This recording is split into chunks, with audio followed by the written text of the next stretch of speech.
Oh, hello, my fine friends. It's me, Richard Herring. Welcome to another RHLSTP. I'm currently on location in Wales, where I'm filming in this beautiful castle, Magram Castle, near Port Talbot, I think I am. I'm not sure. There are deer out here. I can't see any at the moment. There's a train over there. But welcome to another episode of RHLSTP. This week with the amazing Nina Conti. A lot of discussion about ventriloquism and who is the best ventriloquist out of me and her. And I don't think you'll be left in any doubt who it is after this. Why not consider becoming a monthly badger? Go fasterstrike.com/badges to get loads of extras and to help us make more content. Check out my Twitch channel, twitch.tv/HardgateHerring, where I'll be back with loads more stuff, including my stupid ventriloquist show, if this whets your appetite, on Thursday nights. Okay, my fan friends, sit back, relax, and enjoy RHLSTP with the magnificent and absolute genius Nina Conti.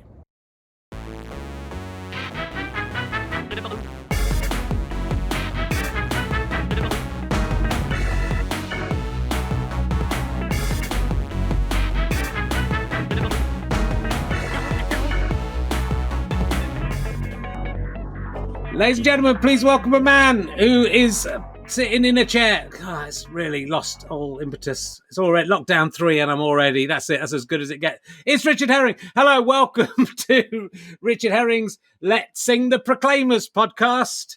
I'm going to do a bit about the Proclaimers in a second, and that's why it's a cheat, because the P should always stand for podcast. But I was hanging out with Treguard from Nightmare. There he is, he's right behind me. Can you see him? Look.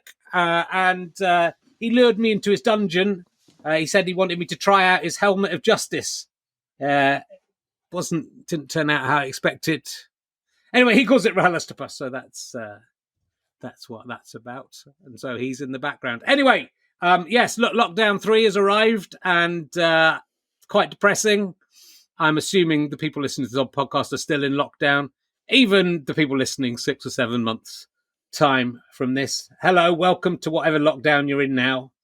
Homeschooling is back. This is a disaster, and it's nice though. It's nice to be around the kids. The kids have been have got into the Proclaimers. I don't know how they did this. My wife's been playing I'm Going to Be That 500 Miles, and they march around the kitchen. So I've listened to this song a lot, and although the Proclaimers are rubbish at doing the proper Scotch accent that I can do, or that it's almost offensive, their attempt at the Scotch accent. I think it's genuinely a brilliant love song. It's a brilliant pop song. It's just a brilliant song. It's properly romantic. It's passionate and mainly realistic. And that's what I like about it. The Proclaimers will go out and work and give almost every penny to their partner/partners. I'm not sure if they share a partner, which is more honest than saying every penny. You also get the feeling the Proclaimers like each other more than they'd like anyone else. But it's still a fabulous song and sentiment. But I just, as every time I listen to it, I just wonder if their partner/partners have ever called them out on it. Go on, the Proclaimers. Let's see you do it. Then walk 500 miles and then 500 more. I don't mind if you use the second 500 to come back here from wherever the first 500 took you, or you can just walk 1,000 miles and get a bus back. I'm not bothered. But you said you'd do it, and I think you should. Hey, but listen, it was just a figure of speech, man. Stop talking in that ridiculous accent, guys. It's a bit offensive. You've done all the other stuff you'd said you'd do, except maybe not the havering. I mean, you might have done that. I don't know what it is. But you haven't done the walking 1,000 miles to prove how much you love me, and I've decided I'd just like to check. So off you pop. I mean, they'd have to do it, right? They said they would. I've checked the internet to see if the Proclaimers have ever walked 500 miles and then 500 more, which I think they should at least have done for charity. But there's lots of people asking if it's possible to walk 500 miles from Leith. But of course it's fucking possible, because the Proclaimers don't say I will walk 500 miles in a straight line and then 500 more miles. They could just go around the block as long as they've got a pedometer. Are you saying Captain Tom didn't walk all the way, he said, because he just went around his garden? You monsters. It's a brilliant song nonetheless, and the kids larking around during it. It's one of my great memories. It's my first great memory of lockdown 3. That's the beauty of it. So that's nice. We'll carry on doing all this. The Twitch channel is carrying on as usual. I'm playing snooker on Mondays and Twitch of Fun on Thursdays, which I'm trying, now we've got lockdown, I'll try and make that ever more sophisticated. Other stuff may turn up. If you listen to the podcast, you can watch the RHLSTP live, usually on Wednesdays. And I might be doing a gig at the Clapham Grand in February. No one's allowed to come, but you can watch it online. Anyway, let's welcome my guest. She is probably best known from Channel 4's The Feeling Nuts Comedy Night. That's what she's also been heralded as the UK's second best ventriloquist. Oh God, I mean, I've just been watching it today, and I've been making that joke a lot, and I feel ashamed of myself because she is amazing. Will you please welcome the amazing Nina Conti, ladies and gentlemen? She's there. Look, that's Hi. her. Hello, how are you doing? Yeah, good. Second best. So who's first? Is that Paul Verdin? I'm the best. Oh, you're the best. It's me. Yeah, it's but me. You're obviously the best. I'm making a joke, and then having checked to see how good you are, I realise the thing you do that I can't yet do all the time, though sometimes I forget about it, is not pull the face of the thing that the puppet is saying, and that's the main difference. I think. That takes a while, doesn't it? But maybe your puppet is more impassioned than mine, because that's when it's hardest to disguise the emotion behind it. I did one. I did a Christmas one where I did songs, and I kind of did a few takes of them because it wasn't live. And there's one of the characters that has it's a donkey. It's actually the first. This is when I started doing ventriloquism. This is my first ever ventriloquist dummy. It's a donkey finger puppet. Its ears have come off, but it looks like why can't I die? Why can't I die? So he's shouting, and then I had to sing this song 3 times. And my voice had completely gone, and my whole face is just like I'm in so much agony as I'm singing it. I used the first take in the end, even though it was bad because I couldn't bear to do that. But yes, it's been interesting coming to ventriloquism. I've thought about you all the way through, of course, because I don't want to step on your toes, Nina. I don't want to. Get off my patch. You must be really quaking in your boots. Down, Richard. Got a rolled up newspaper and I'm hitting you down. I'm self-training. I'm not my granddad, when I got into ventriloquism, I'll show you my ventriloquist dummy now. I was doing ventriloquism probably before you were born. Not quite. In 1986 or 87 I had this out. So my granddad gave me there's 2 of them. Jesus Christ. That's Ali. He's got a joke. That's his joke. His hair goes up like that. Look at that. That's a 128-year-old joke. It's made in 1892. That's amazing. Yeah, and so I've been and there's a lady one called Sally. There she is. I don't use her as much, but her teeth will fall down out. So have they got human teeth in them? Because some used to. They don't. No, teeth. They have this. I think see. She has teeth, but some of them are broken off, and I think I've broken those, and so I'm quite upset about that. His mouth. What were you trying to do? Well, there's a long history with this one, which we've been into a few times on this podcast, which we won't go into with you because this is a family podcast. So I was. It's puppets weren't a big part of your childhood, right? They weren't. From listening to other interviews, or were they? No, not at all, actually. And ventriloquism was something I was like very, like from a distance depressed by. But I didn't really know it. I didn't really know the good stuff. I sort of knew the kind of kids ITV stuff in the 80s, which wasn't a turn on. No. But then this really weird thing happened. This little Super 8 video just surfaced from my uncle's collection, and it was taken when I was 7 or something little, and I come bounding out the house. There's no music, there's no talking, there's no sound. I come bounding out the house and I've got a monkey on my hand, and it is the same proportional size as my monkey is to me now. And I got a real shudder when I saw that. I was just like, no, what's that? That's somebody faked that. That's so weird, because I don't remember that puppet. Right. And there he is in my past. So freaky. Wow. So he's been there all along. Yeah. And you've repressed the memory for some reason. There's a lot of memories I should repress about my ventriloquist dummy, but I remember them all.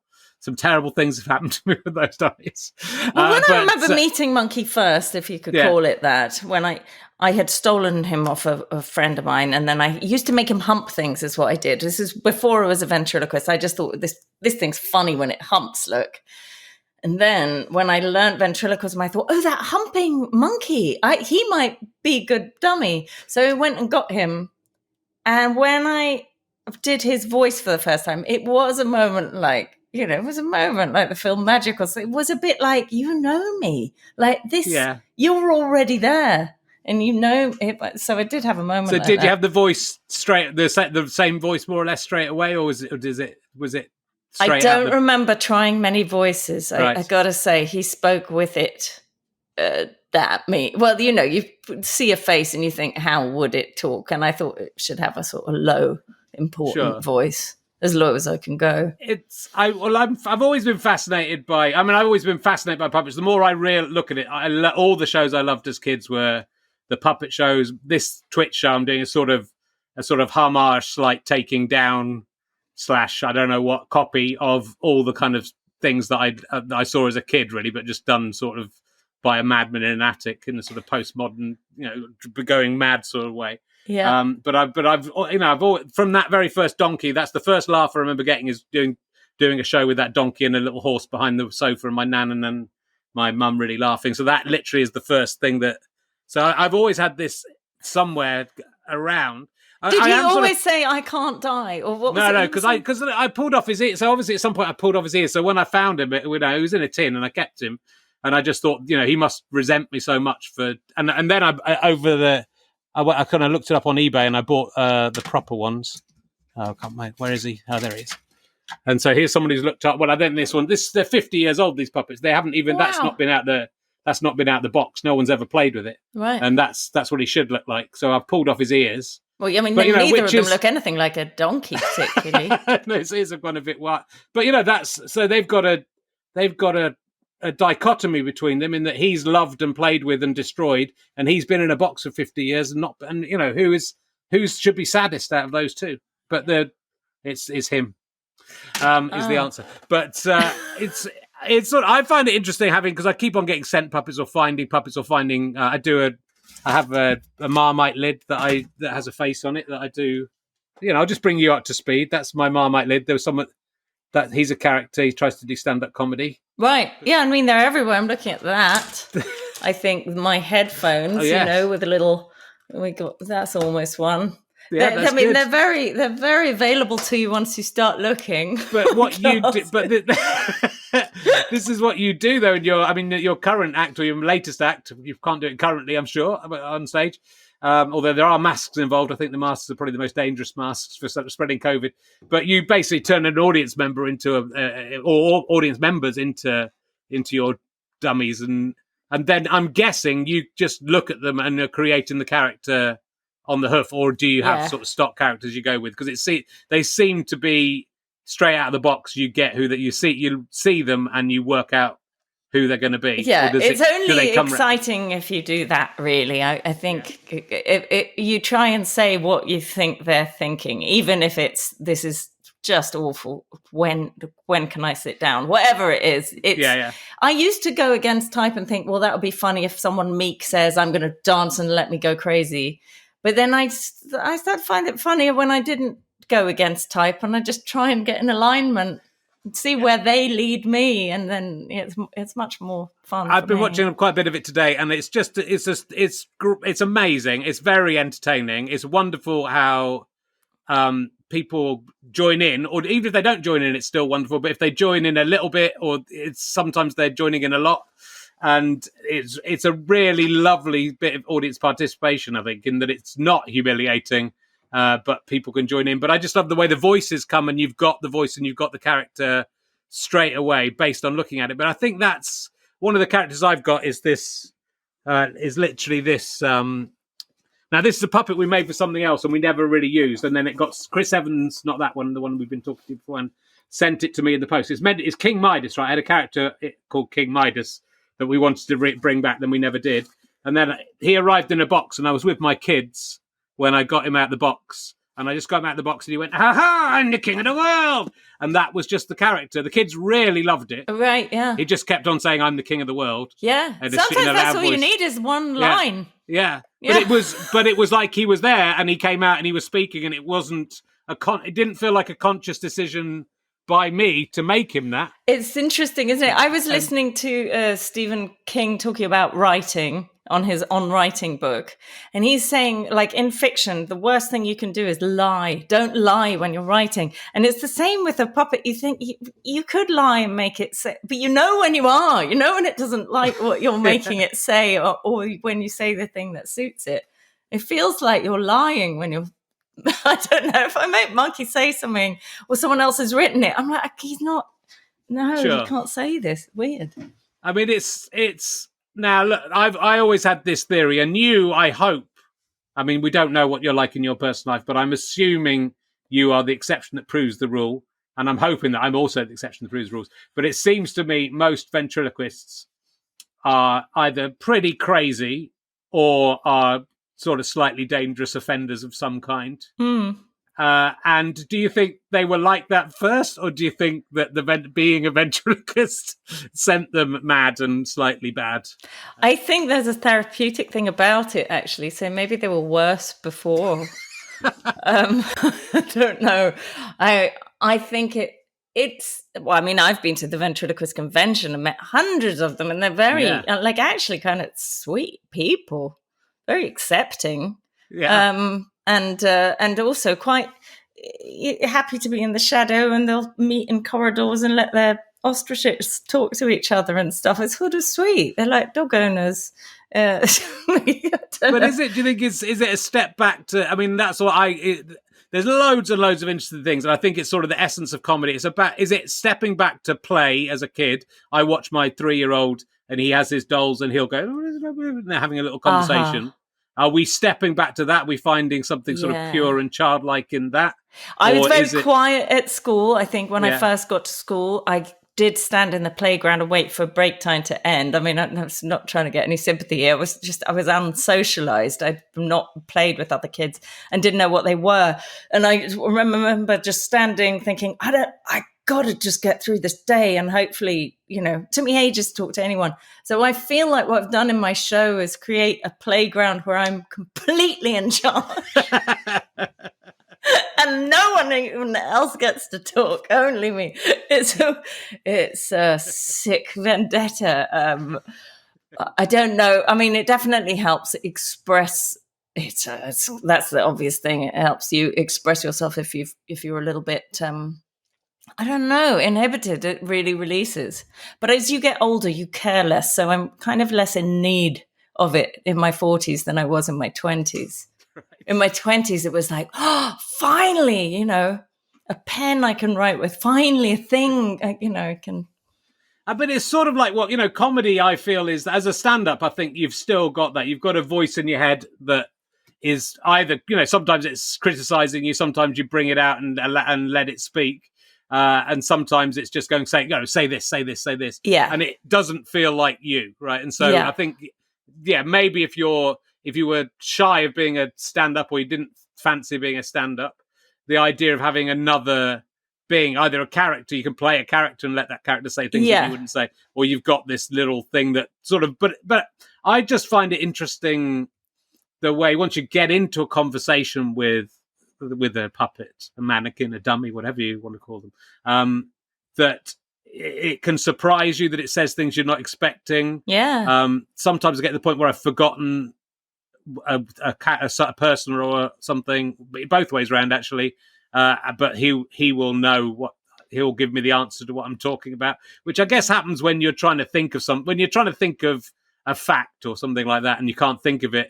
Sometimes by not thinking about it, you find it's very similar. So it's sort of like your subconscious, but you're having a conversation with. I mean, it's great in a lot, because I've been in double acts, and it's annoying having to be with someone else. Really, it's great to be able to do it. When I started doing it, I thought I'll review the news. I'll do it like review the podcast. I used to review the news with someone else.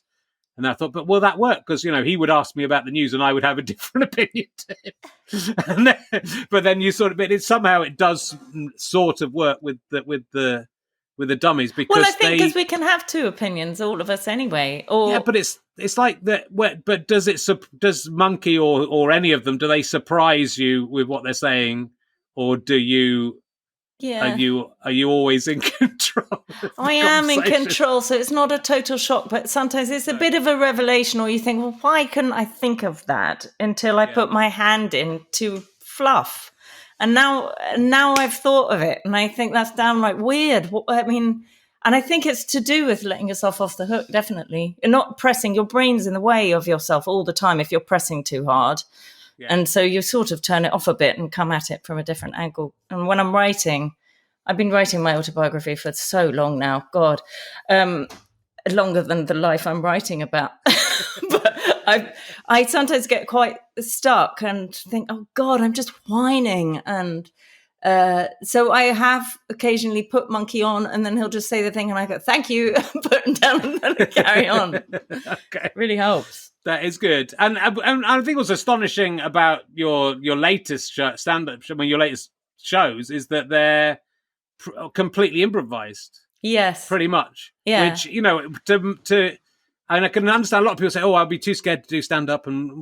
But like, at least stand-ups have the kind of safety net usually of, like, they know the material. I know there must be stuff you can do every night, but you are genuinely, the stuff I've seen, it seems genuinely improvised for the moment. Yeah. And that's surely a much more terrifying prospect. It's terrifying before you go out, because you can't see what you'll be working with. But once you're there, there's so much data thrown at you already. Like, the person you meet who's there has a whole way about them that when they start talking, you've got things to say. It's only thinking about it before you see that stuff that's terrifying. Yeah.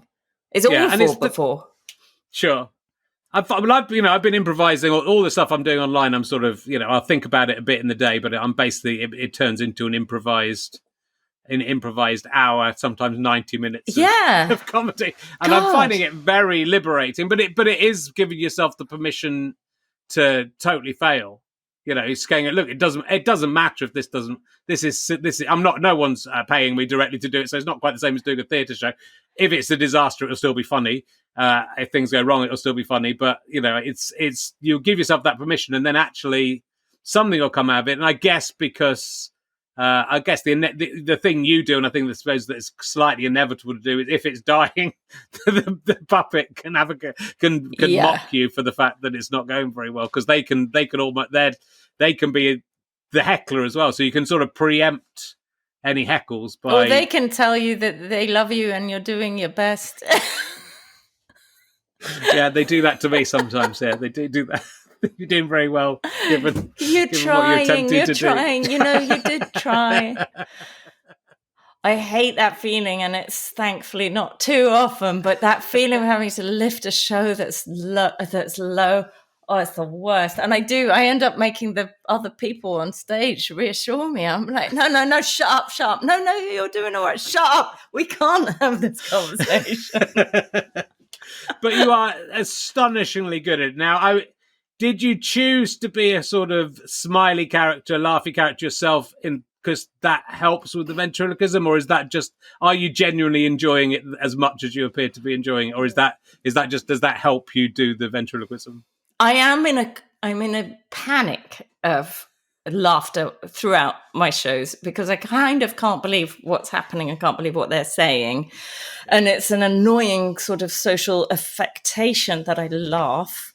And that's the one thing that when I watch back my shows, I can't fucking stand it. Looking at myself laughing, I'm like, no, God, die, stop laughing. And I go like a rock like this. I think I slap my legs and I'm like, what's wrong with you? Stand still. It's horrendous to look back on. But then when I think, my very, very first foray into ventriloquism, I had a puppet a bit like yours. And I was kind of carnal in my 20s. And it's lascivious, like if my mouth's open, my tongue's kind of visible. I'm like, this is disgusting. And then the monkey's character relieved me of that. Yes. And is that more him? So, I mean, he's not that carnal, but I don't know. It relieved me of the side I was glad to be shot of. And I was kind of, I felt it's better if I'm just sort of pure and giggly. better. Yeah, I think it's utterly charming. I think it's wonderful. I just wondered whether it was. I wondered if it even just helped, because obviously your mouth is a bit more. My mouth's quite closed when I'm doing my stuff usually. So your mouth's quite sort of open. Yeah, because it's toothy. So I just wondered if that technically. I'm just trying to get some technical things. I play with my hair a lot. Yeah. I'll get like itches that kind of in the way of my mouth. It's like there's a lot of little tricks I do. If I'm coming up to a bee, I probably will I'll scratch my eye or something. But you're technically amazing. I don't think I would ever have the patience to do it. But is that constant practice, or did you just kind of get there and then? Because I've noticed even sometimes when you yourself, you don't even move your lips when you talk. When you're on the Russell Howard show, you're kind of going to get someone out of the audience, you're talking and you're not moving your lips, and it's you. It's so you've got so good at lazy. it. Well, it's no, you're so an good extra at it, effort to use the lips when you don't need to. It's like extra muscle. Yeah, I don't know. I mean, I've done a little of it in my sleep, apparently. And I do this in my sleep with, apparently my hand is going like a little ghost. That's freaky, isn't it? Yeah, I don't keep up the practice, that's for sure. And I just hope that it doesn't leave me. Because when I get carried away, like I get carried away, stop thinking about the ventriloquism, and I can come off stage going, did I do the ventriloquism? But it's sort of, I mean, it doesn't, I know you're talking to Adam Buxton about this, and there's a fantastic Adam Buxton podcast with you that went out recently that discusses a lot of this stuff, but it sort of doesn't, I'm very much you said Ken Campbell thought it's more important to have the character than the technical ability. So as long as you've got the character, people know it's not real. Yeah. So it's lovely when you forget I think the beauty of it is people do home in on the puppet and start looking at the puppet and believe it's talking, even if you're as technically inept as I am. So it's totally. But all the ones from Sesame Street and stuff, when they go out with their puppets and they meet the kids and stuff, no one even cares the other person's there. They're not bothering with the ventriloquism. And I saw that happening, thought, wow, I'm really doing a lot more work than I need to do.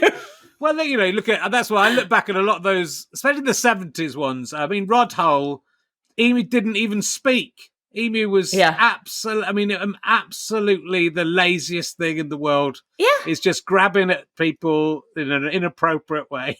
Yeah, with his hands. I know, and that's an act. Basil Brush, he's down behind the desk. The guy doing it. All the rainbow guys, they're in a suit or they're behind the desk doing it. Most of them don't even do it.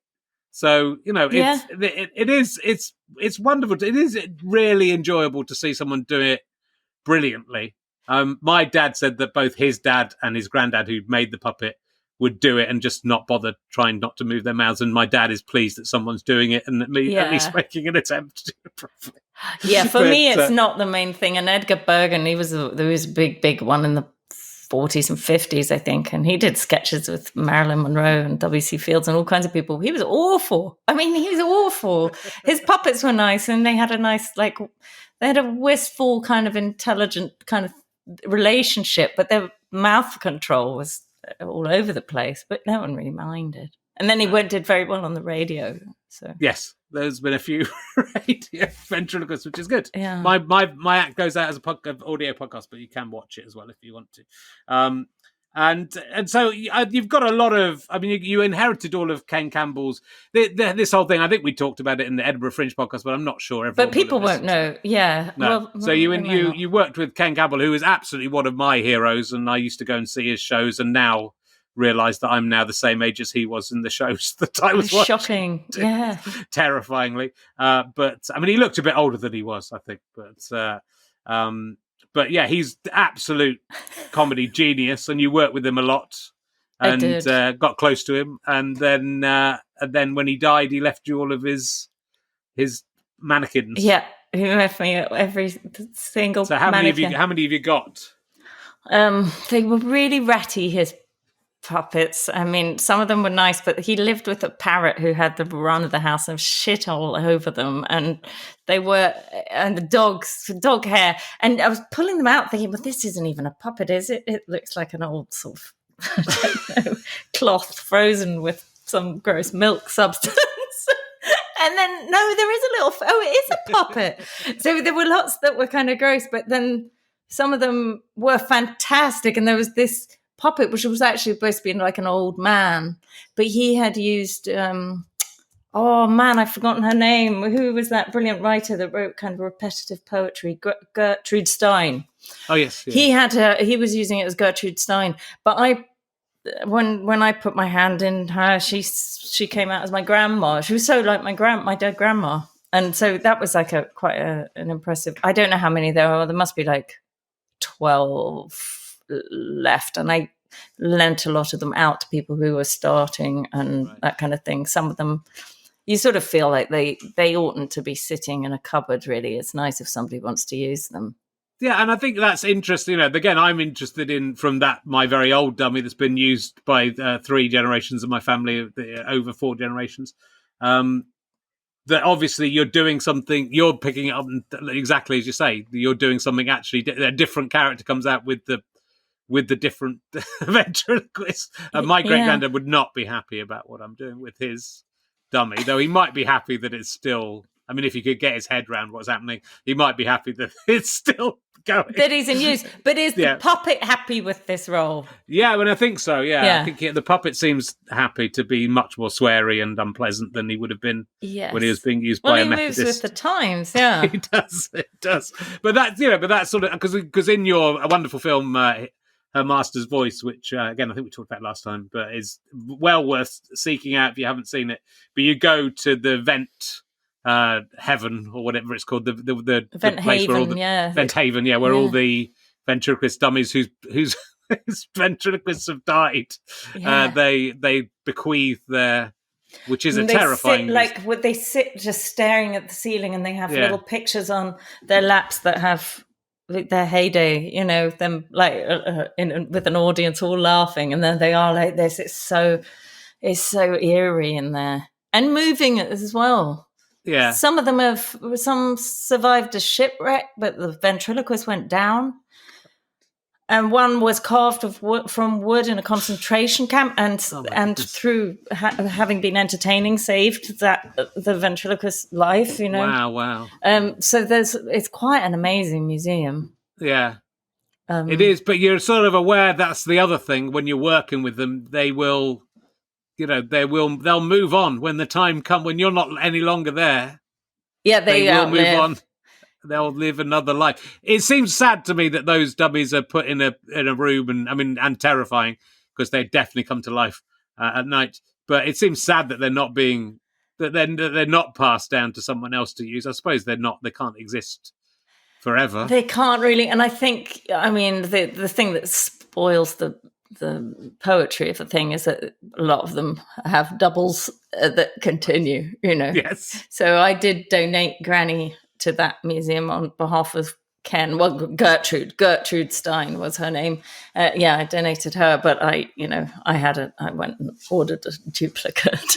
Yes. So I could keep because you've got with Monk, have you still got it's a toy that's no longer available, right? Or it was it's just a toy. It's a bespoke toy. Don't worry, I won't do him for long, but I did right here. I wasn't really going to do, I'm not actually going to do him, but see, it's not him. Never mind. It's not the one I thought. That was a shit occurrence. Okay, yes. He's there, if we want him, but they crack here. Right. Like those horror films. And so you need to have new ones after a time. And so have you got enough to keep, because I heard on a podcast you said you got enough for 20 years, but that podcast was about 8 years ago. So have you got enough for 12 years, or have you managed to locate some more? Well, ones that I like, because the different factory lines, they're just a little bit, some of them look cute too much. And I like him looking a little bit fed up. So I've got, the way things are going now, there's no gigging, bagging myself an extra year on the end. Yes, that's true. Have you coped with this? I mean, there's no way you can. I mean, you could do what I'm doing and do it online, but because yours has become such a interactive show. I do Monkey now. Obviously, I can't do the masks, but I've been doing. Yeah, me and Monkey have had some nice Zoom gigs. When you've got a front row to work with, that's nice, and you just chat. And I found that when you're doing material, I mean, I threw that away pretty quick because that just looks lonely and weird. And you're forcing people into watching you do an act. I don't know. I found it a bit weird. Yeah. And I found that like the chatting and the live stuff that's how I do a better Zoom gig. Right. It's interesting because I made a decision in lockdown to not to throw away all my stand-up that I'd done so far and start again. Yeah. So I've done two gigs with on stage with an audience, but I've taken Ali with me both on the old dummy, right. And tried to do it, but I haven't. It's sort of petered out pretty quickly because I thought I won't do an act, but I also I have the confidence online to just blather on, but on stage I kind of clammed up and thought, oh no, okay, all right, I'll do 2 minutes, then I'll put them away again. So I haven't quite got to that. I haven't overcome that hurdle of going, yeah, let's just roll with it and see if I can do this on stage. Yeah. Because I guess when you do have an audience there, it's good because you can interact with them, but also, the good thing about Twitch is I don't know if people are liking it or not, So they don't get to thumbs down us. No, I'm living in blissful ignorance. Yeah, that's good. Yeah, that's funny. I mean, if you don't pose the question, I'm not sure this goes on from what we were saying. If you don't ask the puppet the question like it's gonna know the answer, if you don't believe in it a bit and commit fully to the stupidity of what you're doing, you have to commit to it. Say, what do you think, monkey? You won't get the answer. Yeah. If you're like doing it for yourself or something, I don't think you'll get a freshness. So you have to be a little bit weird with it, I think, for it to become interesting. Yeah.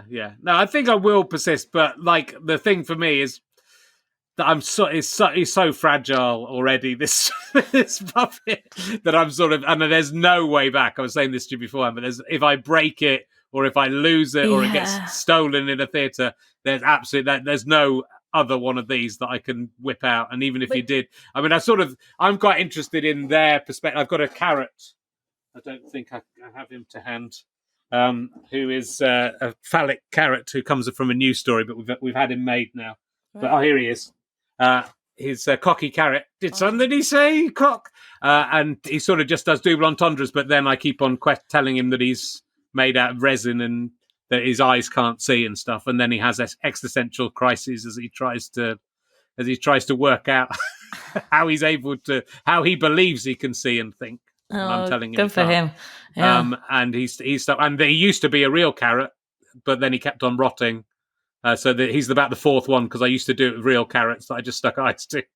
And then I finally had this one made, and he's confused because he thinks I'm the real carrot. He's a real carrot. So, yeah. But it's brave, Richard, that you do it with the ones that don't have moving mouths. I know. Well, he just moves around like that. Well, I've got a wasp. I do have a wasp. I mean, that was dead on the desk. So I don't know if it's brave, Nina. It's just not. It's not very good. It's very serious. You're not taking it so seriously. The man who made it, Richard Ison, who's brilliant, who made that Prince Andrew I showed you as well. He said, "Do you want me to put a mouth on it?" And I said, "No, I don't think it should, because carrots don't have mouths." That'd be great, but eyes, googly eyes. He would have eyes. Yeah, no, I like it. I mean, I think I like it. I find it funny, something that just wiggles. Yes, me too.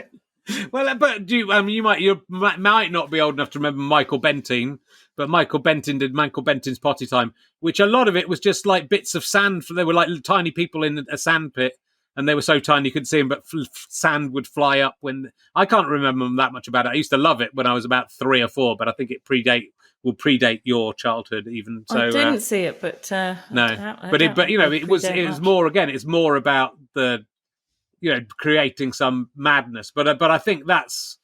I love all the... it's about the madness of the person doing it and the person and the characters he or she is creating. I think that's where you've always, you've taken it to another level, I think, in terms of what was happening with ventriloquism before you came along. What I had to do in the end was, because Monkey was saying what I really thought, and I was like this fake addendum, or not adjunct to the real thing, and I thought, I don't need this bit. It's like she could be removed from the act. And then I I had a full-size monkey costume made, and I went in the monkey and did stand-up. And for me, I was like, we've trimmed the fat off this act now. And the first time I went out, I did an hour of improvised stand-up in this monkey suit. Apart from the oxygen being really a problem, I found it so liberating, and I felt like, fuck, I can do stand-up. It didn't, I needed to know for me that I could do that. And then after that, people started to get cross. And I did a gig at the Udderbelly, and there were so many complaints that were asking, is Nina okay? She never came out the suit. What was this? Like some kind of sick joke? Was it even her? What was it? Was so funny. It was so upsetting, because I was like thinking, yes, this is pure. And everyone wanted Nina back. I said, why do you want her back? She wasn't like bringing anything. It's not true. But and now the act that I've been watching online, mainly doing this today. You don't need any of the dummies. You're creating your own. That's even cheaper. You're just creating dummies out of human beings. Yes, and making characters up as you go along. Yeah, I miss them. I miss I really do. I miss that thing of being able to play with the audience and having like a night that's special to all of you, that was only that one show, that one night, and everybody kind of loves each other by the end. It's such a nice thing. But one day it'll be back. It will be back. But I think it's interesting that people worry. I mean, I'm really playing with that though, the idea that I might be having a mental breakdown, and I'm not entirely sure I'm not. I don't think I am, but of course I wouldn't if I was. But do you find people are worried about your mental health when they watch you, or do they? They do. They're definitely. I think people do often ask, "Are you okay?" And I think, yes, of course I am. It's an act. I'm doing this for money, and I've created this. It's by design. And then it's funny because I have a therapist. Been in therapy for 3 years, and I'm not as well as I think I am. Really, I mean, and it's quite funny because often my therapist will say, "Well, what would Monkey say?" And I go, "Fuck. Do you know what? I'm lying. I'm lying to you." I'm even lying to me. I didn't even know I was lying about this to myself until you asked me, what would Monkey say? And it's interesting, but I think you get that within, because it's the voice. I mean, I think stand-up plays this role as well to an extent. Like a stand-up comedian will tell a story that reflects badly on them, and people will go, "Oh, phew, that's happened to someone else." It's not just me. That all of us are keeping up this pretense, and all of us have thoughts that are awful, or that we don't want to share with other people, or that or that are pornographic, or that are or whatever. There's racist, or what the unpleasant things you can think. But if they come out, those thoughts can occur, but they don't mean that they're your thoughts that you stand by. The brain just like drumming up stuff all the time.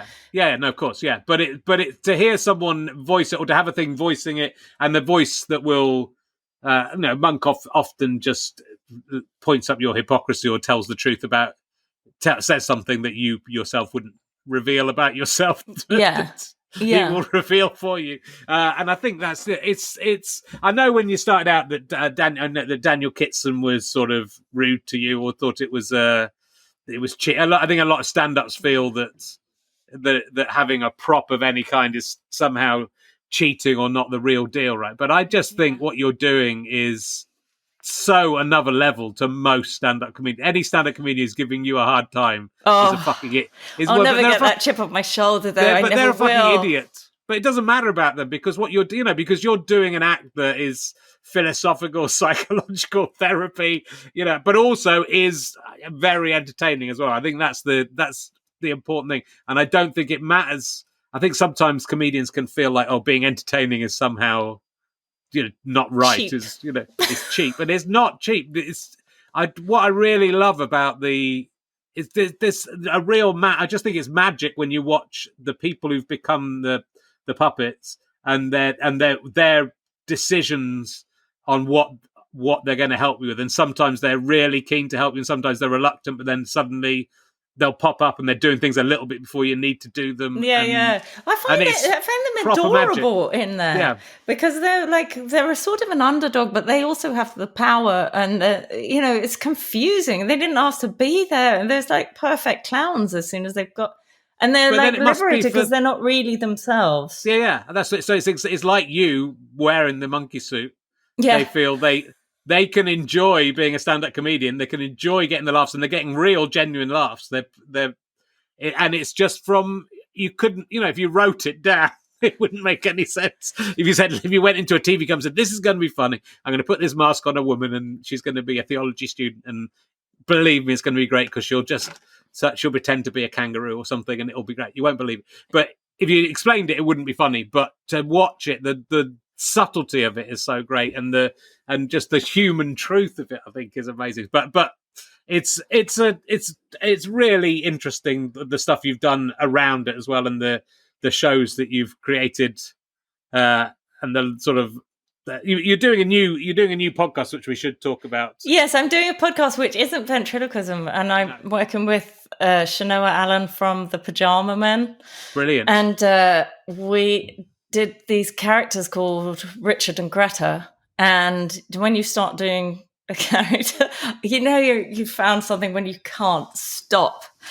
You can't stop the character, and it just keeps coming back. You can't put down the accent. But that's really exciting. That's the first thing I've kind of created that isn't ventriloquism in a long time. And it doesn't feel that different because, again, it's a vehicle of a character that can say things that I can't say. But very excited about that. That's going to be out hopefully same time this goes out, when it goes out. Yes, yeah. Okay, we'll look out for that.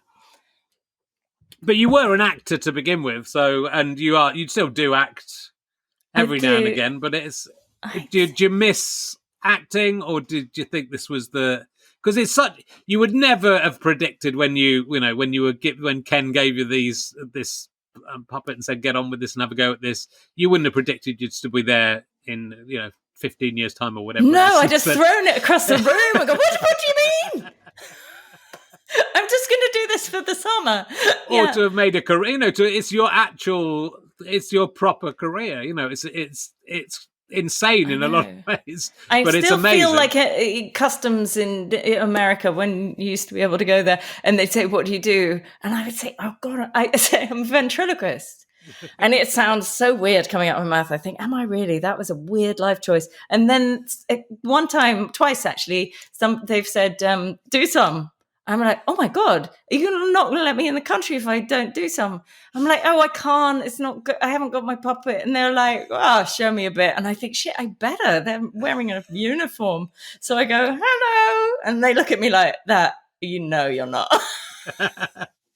They must be in customs. They must be more interested because they spend a lot of time putting their hands up people's asses anyway. So it's it's the next step in it. They're just going, if only I could just do a voice while I was doing this. Oh my God! Oh, that's human puppetry. No, I never want to think about it. That's when you wet back when COVID's over. That's not a COVID. You can't do that during COVID. No, but as soon as it's COVID's over, right up there, up to the mouth. Oh my God. And then look at their face and see what you think they'd say. What do you do? You've gone insane. She's killing me. God, I can't wait. Oh dear. And let's talk about some stuff that isn't. I just want to talk to you about ventriloquism, and it's my show. That's what's great. Next week I've got Dr. Sophie Hay on, who's an expert on Pompeii, just because I like Pompeii, and I'm going to talk about Pompeii for a whole week. It's a whole hour. Week? It's great. Whole week. I probably would do it for a week. I can do ventriloquism for a week. I would talk. You did philosophy. You got a first in philosophy at the University of East Anglia. I did. Yeah, you got a first though. So do you know what the meaning of life is? No. They can't give you a first if you don't know. I guess with philosophy, it's not that different from ventriloquism because you're posing. It's question and answer, isn't it? It's like trying to get to the truth by. I should stop doing gestures because I forget that this is not always going to be with picture. All right. But yeah, I think I then got honoured by the university that I went to, and they were trying to link in the speech ventriloquism to philosophy. And I think he did quite a good job, because it was to do with ecstasis or ecstasy, which is like a throwing out of the idea. That's what ecstasy is, and I guess that's what monkey is. You throw out an idea and then you argue it, and so it's not that. Yeah, it turns out there was a similarity. I used to make a joke, like once I was a philosophy student and now I'm a ventriloquist, like it was a disaster. But I guess it's sort of like a direct route. Yeah, it's the same. It's the same thing. I think, but you've got a very, like a lot of people who into philosophy are quite serious and, and worn down by life. Yeah. And that doesn't seem to have happened to you. You seem to be very positive about life. Oh, God, I am, I think. I mean, this is a hard time, obviously. No, I don't even want to spend too long on where we are in the world right now, but it is grim and it's very easy to get sad. But there's like this mantra of, you'll be all right. You got to keep going. You got to keep going. We have to. Yeah. It's just too much bleak otherwise. And when you see, it's funny, the things that make me cry are just like these little efforts of someone singing or something right now can really get me. Actually, I've forgotten what it was that made me cry. There was something I saw and it made me cry. It was a gig or... Well, what was it even? I haven't done enough gigs and I can't remember. Sorry, that's a really bad story. That's okay. But I found myself sort of crying at somebody making a joke or singing a song or something, because I just thought, oh, it's nice. Oh, sorry, this is real wank. Can we forget can't that I started this? I'm going to go on for longer. No, there's it's way, awful. There's no way taking out. Yeah. But I think it's not, I think that positivity, I think you have to stay positive through. Life is so weird and surreal, and I think the people who I feel like you take life as, not seriously, but that you see the comedy in life. I mean, I definitely try to. There's something like, if your kid's unhappy or there's something like that's very real and close to you and painful, it's really hard then. And when I'm writing my autobiography, the sad bits, I find myself moaning. But if you can't get beyond and look back at it with some sort of joke, I mean, that's the striving, I think. You've got to keep doing that. But I don't know. I don't think I'm really cheery. Like my mother's so cheery. She will not let in anything sad, and it enrages me. I can't stand her cheerfulness. But it's something that I also love about her, and one day when she's not here anymore, I'll just think about her sunny nature and weep and think, why was I such a bitch to her? On Richard Herring's podcast. Yeah. Yeah. I don't know. I just sort of think, I've been reading, someone has offered me a guest who's a kind of astrophysicist who I might get on, but I might not. But I've been reading his book. He thinks that that asteroid that went through the solar system a few years ago might have been some alien artifact, right? So it's sort of but he's quite a serious guy. But right. But I think I know the universe is really big, and I know that logic tells us there should be intelligent life somewhere else. I think this is an accident, and I think there's only one planet where this has happened. Only to one this Richard extent. Herring. I think there's only one of me, even if the universe is infinite. I don't think there's intelligent life anywhere else. What do you think about that? Oh, I think that's a bit of a downer. I'd prefer to suppose there is. But, I've got no grounds for it. But it is big. I know, but just the chances of that's what... I mean, not that intelligent, maybe. The chances of being alive, the way that humanity understands so much about the universe and can do so many things, it's so dependent on so many accidents. Yes. And the dinosaurs were here for hundreds of millions of years and could easily have stayed here for hundreds of millions of years more. We wouldn't be here. But all these accidents that have led to us getting to this point, having hands and things, all these things that haven't happened to other animals, even if they were intelligent enough, they wouldn't be able to manipulate the world in the way we can. I don't think there's anything else out there. I think it's just us. Well, I mean, you probably should ask the astrophysicist this question, not the ventriloquist. I think he hasn't got a first in philosophy. Or wrong. It's depressing to think it. I think but you're I wrong. still think I mean, Ken Campbell, he when I thinks said that there definitely has to be. he thinks there has to I be. think he's wrong. Well, I mean, I also think you can't stop looking and you can never prove otherwise. So you have to suppose it's possible, but on some level, probably. I don't know. Ken Campbell, when I said, what's your take on life after death? He just said, I'm all for it. And I thought that was like about right. You know, never mind whether it's true. Don't bore me with whether I think it's true or not. I'm all for it. Yeah. But it's okay. I'm all for there being. So yeah. I'd like there to be. I'd just. I'd love it if there were aliens, but I just sort of think it might just be with this. You know, not even billion, 100 trillion, million, billion to one chance. And that, to me, takes the pressure off a little bit. I don't think it, you know, that it's an accident. It doesn't put the pressure on if we're the only intelligent. No, off. Because, it doesn't matter. We're not meant to be here. It's an accident. People take life too seriously. Even given we're here, you and me shouldn't be here. The chances of you, Nina Conti, existing. No, definitely. Are infinitesimally small. Yes, very small, very lucky. We're on a knife edge, really. Yeah. But the thing of that lying on your back, looking at the stars, that kind of, you know, being stoned and looking at the stars on a summer night and thinking how big it is and what's out there. You know, I don't ever want that to be taken away. That's the best bit of life, when you get those little openings where you think, it's big.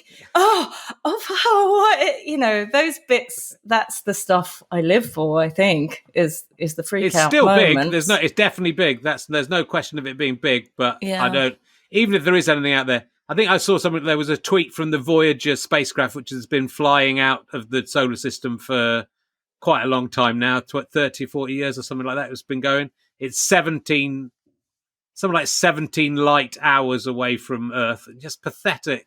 Yes. It's been going for so long. It's very big. It's not even one light day away. I don't think it's anywhere near, but how can you stop looking at the other bits that are way outside the bits we're talking about? You can look, but you can't touch. That's my mantra. Yeah. You can't put your hand in it. You can't. You're not allowed to put a face on it and try and make it talk. That's all you're interested in. Yeah. Oh dear. Did you ever there's a few things that came up, and I know some of these were for programs and documentaries you're working on. Did you were threatening to learn to do Mongolian throat singing? Is that something you have taken up, or has that not happened yet? It happened a bit when I was giving birth. That's when that came good. But it was that was another thing that Ken goaded me into and sent me off to learn tooth and throat singing without telling me what it was. You know, I didn't even really know what I was. I just turned up some bloke's house in Forest Hill. He had loads of teeth. It seemed to have more rows. And when he took me, there was all fag butts and stuff in this house. And then he sort of started this singing that had 2 notes in it. And I was really freaked out. And I thought, this must be something to do with all those teeth. But then he taught me. And then I gave it a go for a while. I'm not very good at it. No. That kind of thing. So you can harmonise with yourself. Is that? Yeah, you harmonise. Yeah. Well, that would be useful to be able to do that, though, right? Well, it's good for pushing a baby out. It controls the breathing, gives you something else to focus on. Yeah, okay. I Were you tempted while you were giving birth to ventriloquise the baby as it was coming out? No, I didn't. No, so you're not that committed, are you? You're not so committed. No, not that committed. The art. That's what if I could have a baby, that's what I would do. I'd straight away. Straight out. And they go, oh, hello, this is my voice. That's what I would do. But are you relaxing your face when you do the voice? Oh, am I relaxing? Let me have a look. Hello, it's me. I'm the lady. Yeah, that's good. That's good. Yeah, I can do it. And when I don't think about it, it's almost better. I'm good with as I said, the Prince Andrew one's the easiest because he sort of mumbles. when I'm with Ali, I kind of do get swept away with it, and so I am reacting to what he's saying much more weirdly. So that's the one I'm sort of most comfortable talking with. That I get annoyed by him, and then I sort of wind him up and pretend I don't understand what he's saying, and then he gets annoyed with me. So because he knows I do know. And Giggle Doctor, this was for a clowning documentary. So yes, I studied how to do clowning. I actually like clowning a lot. It doesn't have anything to do with circus clowns and creepy clowns. Like theatre clowning's like something about not faking what's funny and like being just you as stupid as you naturally are. It can be funny if you get it right. And it's just really such a holy grail. People become obsessed and go on these courses, almost like a cult. They can't get enough of it. I was very interested in it because the people who do it well are so funny. But I was very impressed by a film I saw about a clown who worked in a hospital in Denmark, and he really lifted the kids' spirits, and they would forget they were sick for a bit. And so I had this calling at the time to try and do this. And I was so bad at it. I just upset sick children and I had to excuse myself. It was hard because I had a camera crew with me, and there I was going off into the hospitals to help the children, making a film about it. I mean, the ego, it needed a big slap down. And that really happened when one kid cried. And I thought, this is awful. Get out. But maybe that's good for like kids who are really sick because it goes, well, that you're going to die, but at least you won't have to watch this anymore. So that's the that you could go to those kids and the kids have a chance to survive and you could get a proper one. But dressed all weird, and I'd like go and try and pretend I was taking an interest in the water cooler or something. You have to let the kid invite you in. So you just creep around there. Oh, it's bad. But then the ones... Patch Adams as well. There's a very poor film. Patch Adams. Oh yeah, but the real Patch Adams is pretty wonderful. Does a TED talk pretty good. And as when the ones who are good at it, the Giggle Doctors are good at it, are transformative. So like a dropple kind of humour to get that in there. It is worth donating because the good ones are so good. Sure, but you're not one of the good. So there's something. I wasn't. Must have been bringing my ego. You know how they say with animals, they can tell if you're pure of heart. Like chimpanzees, they don't like arseholes. They like nice people, and they can tell. And I think the kids they could tell I wasn't pure of heart. That clown with the documentary crew. We don't. I think what it is kids are very good at sniffing out desperation. I'm too desperate with my kids. I want them to really think I'm funny and make them laugh. Yeah. And my daughter especially is not having any of it. So when I'm not trying too hard, she'll find me funny. But if I'm trying, maybe she's just a little bit cooler than I am. But she's like, she's the high status one in our relationship already. My 6-year-old, my 5 to 6-year-old daughter. I think they know when they're being. They're just good at sensing when something isn't quite right. I mean, you can't laugh at need, really, can you? No, it's too painful. Yeah, but so that's when a gig's not going well, it gets worse. Is because of the need. No one wants it. But the whole thing's a need. That's it. It's the pretense because the whole thing is obviously need.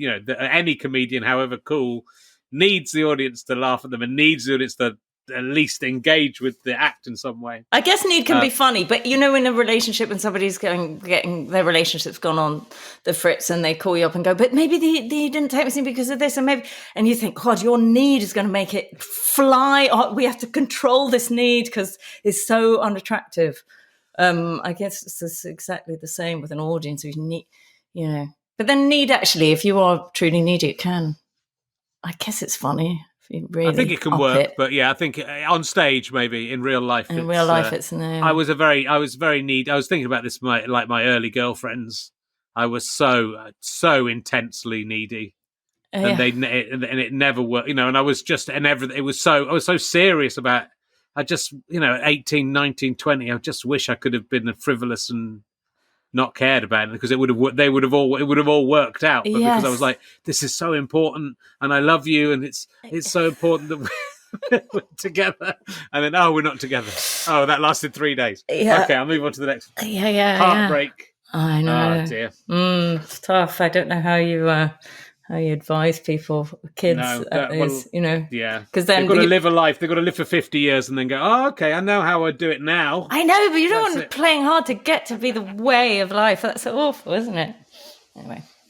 Oh, look, let me just see if there's anything else I really need to talk to you about. Look, I put audiences puppets. I wrote in my notes, fucking magic. I wrote. Oh, that's lovely. Thank you very much. I'm very glad magic. you It was enjoyed out. People should check it out online for the moment, and they must go and see. Were you touring when the pandemic hit, or were you not on stage at that time? Were you? I was about to go on tour to Australia. Yeah, I was about a week away from the flight. Yeah, and then there was going to be a dating show as well. I was doing a dating show with masks, like a Cilla Black with masks. But I may still do that in Edinburgh. Oh, it'll come back. It'll come back. Yeah, and then I also had another show with Shanoa, where we were Shanoa and the Buffalo. So I'm a full dress buffalo now, and he's a human. So I became the puppet in a different act from my own. So there's lots going on, and we will be back. God knows what it's sort of that. This feels just where we are. Where we're recording this at the beginning of January, it does feel like it's stretching out ahead of us a little bit in terms of getting back into theatres, which will be the last. I always knew would be the last thing. I feel like we're in a submarine and it keeps going lower, and you're asking, "Can we go up?" And no, it's descending. It's descending. It's claustrophobic. But I think, in a way, in a sense, I mean, I try and take the positives out of it as much as possible. Don't think I'm as positive as your mum, but I am quite a positive person. And there's lots of good things. But I think that huge fire through our lives will make us, when we get to the other side, I think, appreciate what we've got. And I think there will be, the first year of being back in the theatre is going to be extra magic. That is my prediction. It's going to be extra magic. And the last gig I did was in Brighton Dome, and it was just barren to look at, because it's such a gorgeous venue and it's all packed shut. And then there were just like a skeleton smattering, all wearing masks. Not my masks, like the COVID masks. And I thought, this is frightening. It's frightening to look at visually. It's barren, but they were so friendly, doubly friendly, to make up for it, from behind the masks, that I don't know, those little signs of life are it's very enchanting, the ways we're trying to reach out. Well, it's, you keep doing what you're doing, Nina. I think the other thing I thought as I was researching you is, like, when I started doing these podcasts like 9 years ago, I was kind of, my attitude was, why is everyone else doing so well? And, I don't feel like I'm doing as well as I should be doing. And then having talked to and watched loads of other people's acts properly, you go, oh, the reason is because everyone else is really good. It's much better than I am. That's why. It's because they're much better. And now I'm much more comfortable with that. But it's sort of so interesting to see, there's so many people, so many comedians doing their own thing and working, that it's very hard to keep on top of it all as a other comedian or as a punter, I think. And when you look at someone like you, and you've taken what you've done and you've run with it and been so creative with it, it's just astonishing. And I just doubly want to say it, just for all the stand-ups who have been sniffy to you, because what you're doing, and I know I'm repeating myself, but what you're doing is sort of so way beyond what most people are doing with their comedy, that do keep doing it. And we will be back. Is there one piece of ventriloquist advice you can give me as a fairly novice ventriloquist that you think will make me a better ventriloquist? Is there one secret you learned early on that was a stepping stone? Well, the one I'd probably be interested, but you may already have done it. Turn off the camera, turn off the recording devices, and put away the notepad, and just you and the puppet alone have a conversation for its own sake. And see how far you go. Go deep, I haven't really done that yet. I occasionally rehearse if I'm doing a song, I sometimes rehearse it with them. But but that's about as far as it goes. Yeah, it's funny. It's funny because there's something horribly intimate about talking to the puppet when there's no audience at all. I mean, you really find the true nature of your desperation and loneliness, but also, I don't know, you have to do it properly. I don't know. That's pure ventriloquism. I would say that. Is there anything else, like on a technical note? Keep your face relaxed, and don't sweat the P's and the B's. Doesn't matter. Yeah. Just say the replacement letters. I can grow a beard, which is quite that. So this when I'm shaved, which I am sometimes at the moment, this bit of skin wobbles around a bit. So if you can grow a beard, so snood, I could put a snood on. Yeah. Put a snood on and grow the moustache longer. And Malcolm Hardy used to put a paper bag over his head, didn't he? And do the worst ventriloquist in the world act. Yeah. That's the shortcut. I'll try that if all else fails. Look, absolutely lovely to talk to you. Good luck with the new podcast. We will look out for that. Thank you. It's called Richard and Greta. Let me get that in there one more time. Richard and Greta. We will look it out. And if it's out by the time this is out, then we'll put a link on. If not, lovely. Just Google that and it'll come up eventually, I am sure. Ladies and gentlemen, the fantastic Nina Conti. Thank you very much. Bye-bye. See you again next week. Goodbye, everyone. Thank you. Bye.